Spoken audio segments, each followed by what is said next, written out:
No vamos a regresar al modelo neoliberal. No vamos a regresar al régimen de corrupción y de privilegios. Today we're talking about something you don't want to miss. Mexico's new president, Claudia Sheinbaum, and the jaw-dropping things she's accomplished in just her first 100 days. From bold policies that actually help people to standing strong on the global stage, she's showing the world what real leadership looks like. Oh, and we're diving into some hilarious moments too, like her perfect clapback to Trump about the Gulf of Mexico. Stick around because you're going to want to hear all of this. Let's dive into what's happening in Mexico because Claudia Sheinbaum has stepped into the presidency and wasted no time making a statement. In just 100 days, she's shown that politics can actually be about solving problems for ordinary people, not just catering to corporate interests or maintaining the status quo. What makes Sheinbaum's leadership feel so different is her focus on tangible, meaningful changes. Instead of delivering vague promises, she's hitting the ground running with initiatives aimed at addressing Mexico's most pressing issues, like poverty, inequality, and access to basic services. This no-nonsense approach is why her approval ratings are skyrocketing, currently sitting at an impressive 80%. For context, that kind of popularity isn't just rare because it's practically unheard of in many democracies. Leaders in the US, Canada, and Europe often struggle to stay above 50%, let alone climb to such heights in their first few months. Her ability to connect with people and address their concerns head-on has created a sense of optimism and excitement across the country. Sheinbaum's approach also builds on the legacy of her predecessor, Andrés Manuel López Obrador, who set the stage for progressive policies during his administration. But she's not just repeating his playbook, as she's carving her own path by doubling down on policies that prioritize the needs of Mexico's poorest citizens while taking a firm stance against the influence of neoliberal economic models. It's this focus on real, actionable change that has people across Mexico rallying behind her. She's creating a new chapter in Mexican politics, one where people feel seen, heard, and prioritized. And honestly, the excitement surrounding her first 100 days makes it clear. Sheinbaum isn't just leading, she's redefining what leadership can look like. Now, let's get into what Claudia Sheinbaum is doing and why people are genuinely excited. Her leadership focuses on the basics: healthcare, housing, wages, and pensions.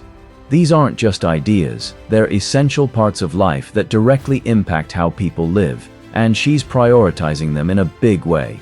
When it comes to healthcare, Sheinbaum has been working to make services more accessible to everyone.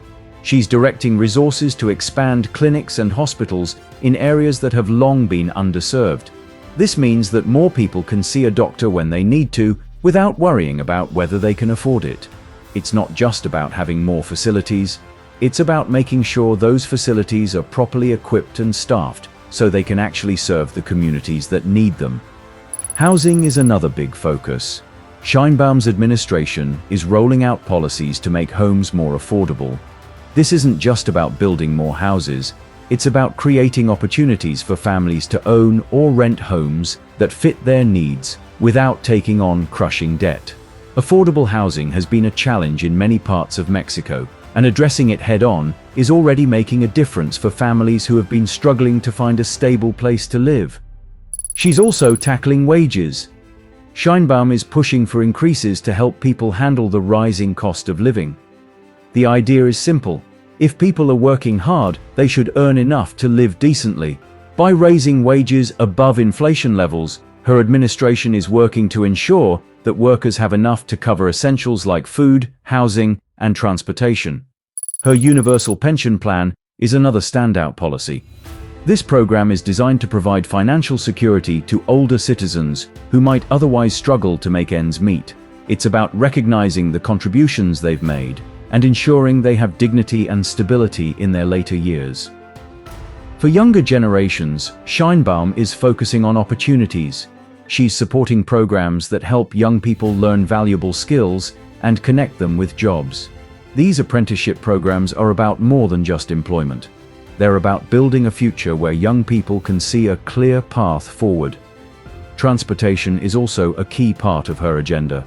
Sheinbaum's administration is improving public transportation to make it easier and more affordable for people to get where they need to go. This includes better funding for buses, trains, and other systems that so many people rely on daily. What's standing out about these policies is how they address the immediate needs of people while also creating long-term benefits. Healthcare, housing, wages, and transportation aren't just separate issues because they're interconnected, and Sheinbaum's approach recognizes that. By focusing on practical, everyday solutions, she's making life better for millions of people. The excitement around these policies comes from the fact that they feel real.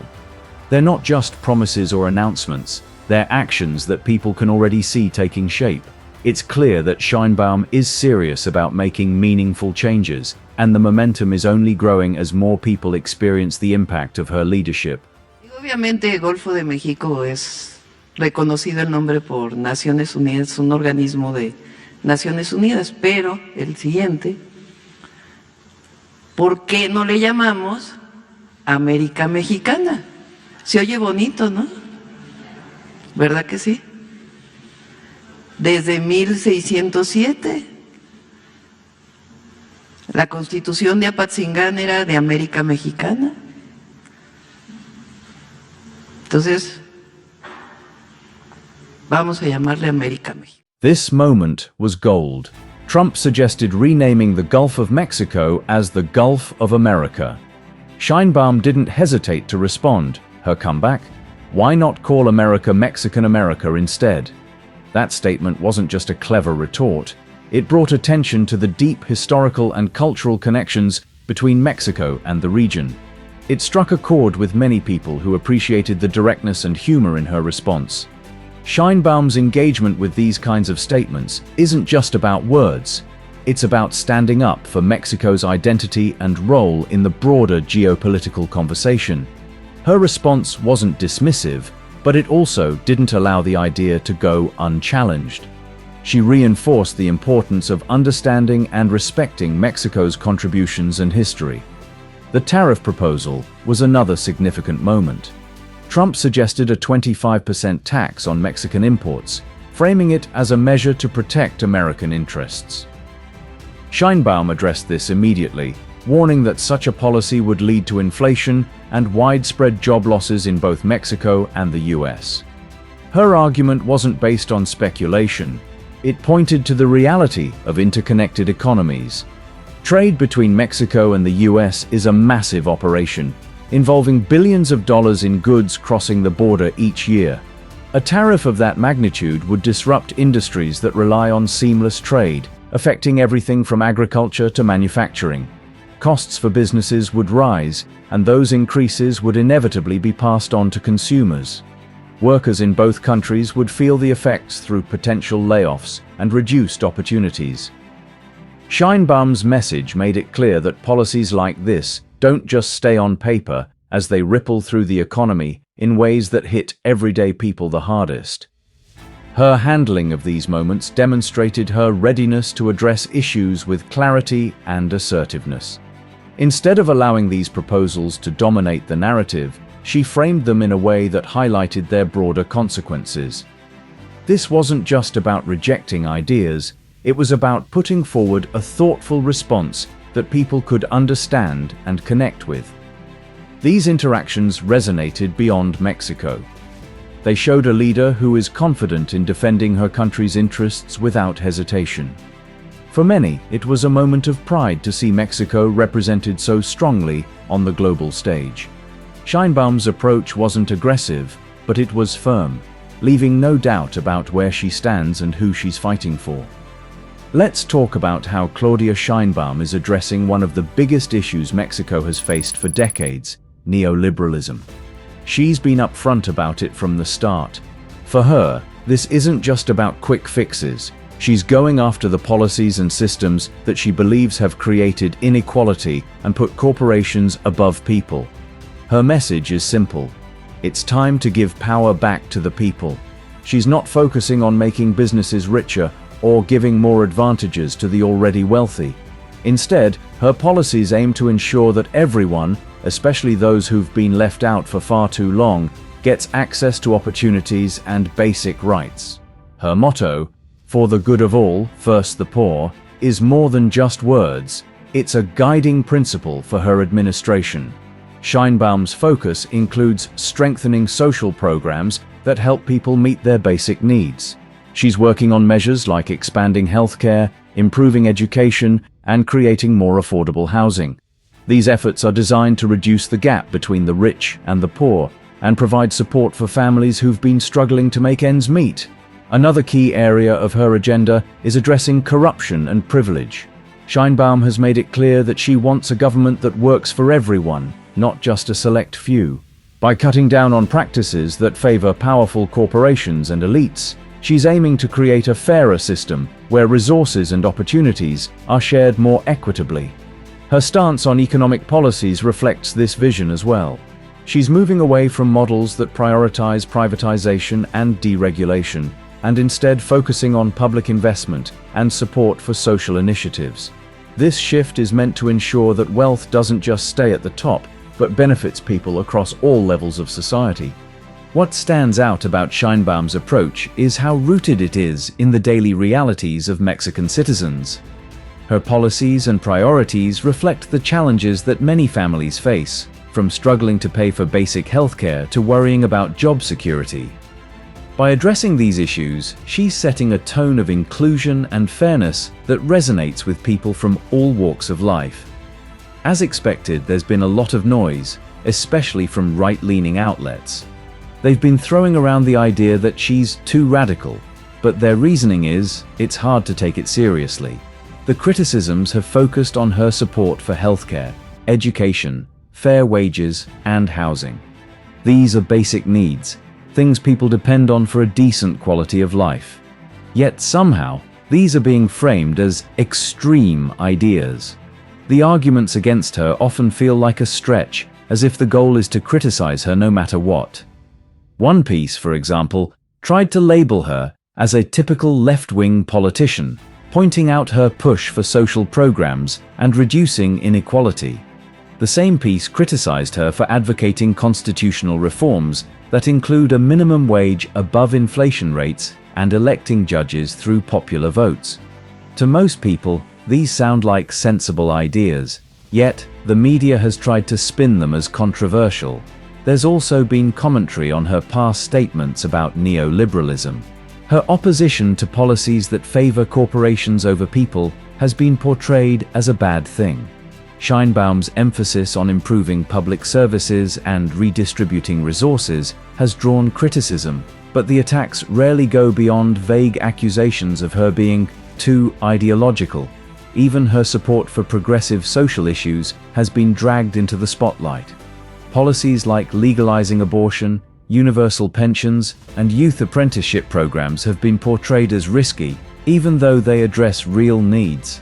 The framing often feels out of touch with what people actually want. What's interesting is how these criticisms don't seem to be sticking. People are seeing through the noise and focusing on what Sheinbaum is actually doing. Her approval ratings reflect this, as many continue to support her leadership and policies. This ongoing scrutiny isn't surprising, but it's worth noting how it highlights the divide between media narratives and the priorities of regular citizens. The media might focus on finding fault, but Sheinbaum's actions and policies are being noticed where it matters most, among the people she serves. The big question now is, what's next for Sheinbaum? After a strong start in her first 100 days, the road ahead holds plenty of challenges. Governing isn't just about hitting the ground running, it's also about sustaining momentum and making progress. From economic policies to social programs, the expectations are high, but so is the belief that she's ready to meet them head-on. One of the priorities moving forward will likely involve continuing to strengthen the social safety nets she's already begun to expand. Healthcare, pensions, and wages aren't just one-time fixes, as they're systems that need ongoing support and adaptation to meet the needs of citizens. Ensuring these initiatives have long-term sustainability will be key to their success. Another focus will be on managing external pressures. Mexico's relationship with the US and the dynamics of international trade will require careful navigation. Sheinbaum has already shown she's capable of defending Mexico's interests in the face of proposals like tariffs or other disruptive policies. Moving forward, maintaining stability in trade and fostering productive partnerships will remain crucial for the country's economy.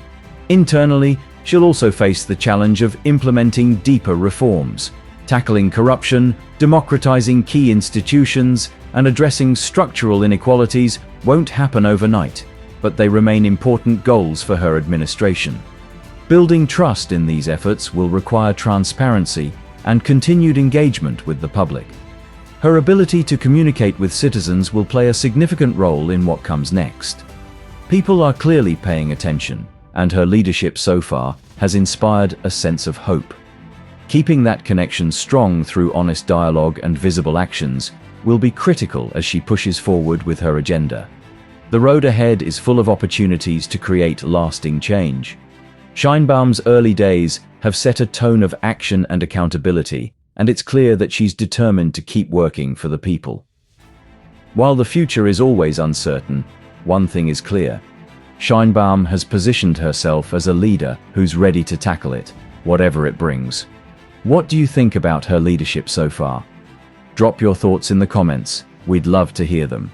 If you enjoyed this video, make sure to hit that like button, subscribe for more updates like this, and turn on the notification bell so you don't miss what's coming next.